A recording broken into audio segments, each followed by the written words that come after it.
এটা তোমার জন্যই হয়েছে। It has happened for you.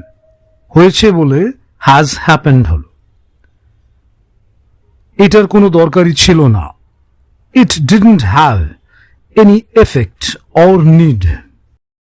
Didn't have মানে হচ্ছে দরকার ছিল না অর্থে পাস্ট।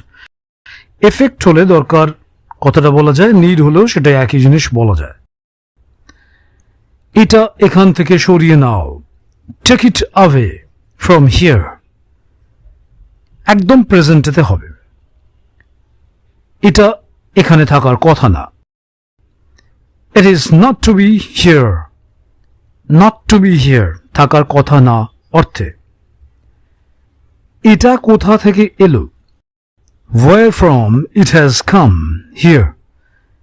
কোথা থেকে এসেছে অর্থে it has come, এই অর্থে হলো এটা।